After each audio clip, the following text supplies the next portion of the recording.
Welcome back to this video tutorial. We can consider here a menu driven program for finding summation, multiplication and division of two given number based on our choice.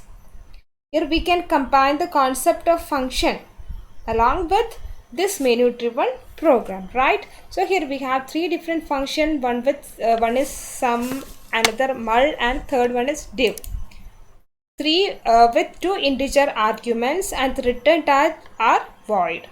Means this three function does not return anything after its execution, right? Now the body of these three functions, sum function with body. Here we have a print statement for displaying the sum value. Inside this mul function we have a print statement for displaying the product value. And inside this div function we have two statements for displaying the division, quotient of division and remainder of division, quotient by a by b and remainder obtained by performing this modulo operation, right? So these are about the function body. Now we can consider the main function. Here we have a do while loop, right?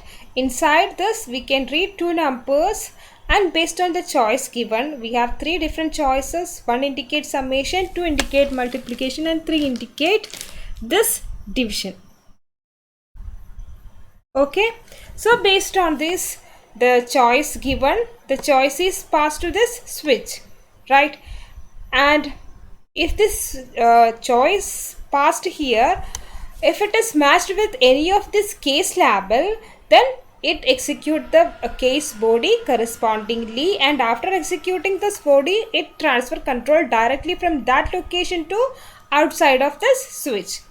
Here we have this while condition of our do while, right? So based on the condition given, if this condition satisfied, it repeat the loop body again and again until it whenever it become false, at that case we can stop the execution, right?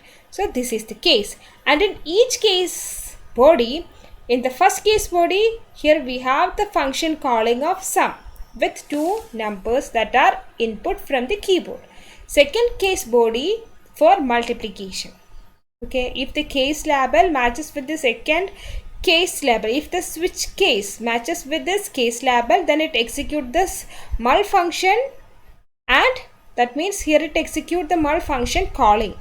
So it execute the mul function body and display the product value, and while executing this break, transfer control directly from this point to the outside of the switch brace. And if this particular choice does not match with any of this case label, by default it execute this particular printf statement for displaying the entered choice is an invalid choice. Okay, we can include the break statement here. This is not necessary because this default statement is here represented as the last statement of our switch body, so that after executing this automatically it transfer control to the outside of this switch brace.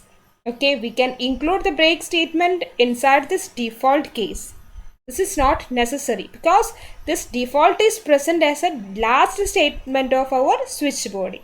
So after executing this, automatically transfer control outside of this switch braces, right? So this is not necessary to include a break statement inside this default body, right? Now we can execute this. So first case, enter two numbers. I'm going to enter 4 and 5.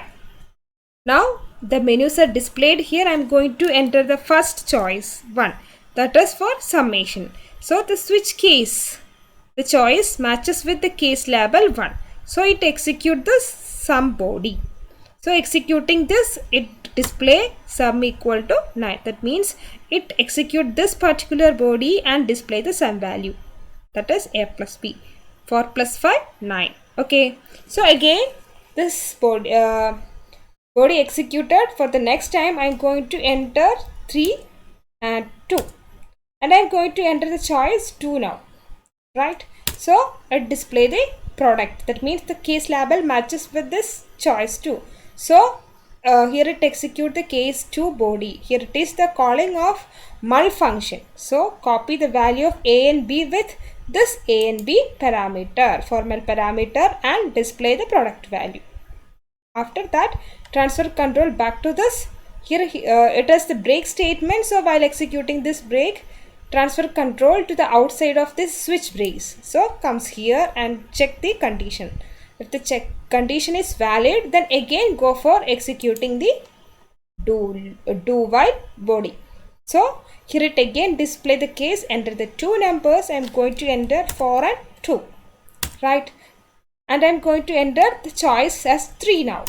So it perform 3 means division operation. So it perform the division and display the quotient of division is 2 and remainder of division is 0. And again enter the choice. Because the condition is still valid, so again execute the do while loop body. Now I am going to enter an invalid choice like 6. This is not valid case, okay? So it execute the default statement. Sorry, so this is not this is not for entering the choice. So the number is 6 and the second number is 4. Now I am going to enter the choice as 6, right? So this is an invalid choice. Okay, so it display invalid choice and the entered choices does not match with this condition. Now we can terminate the do while loop body execution. Okay, so this is about the program.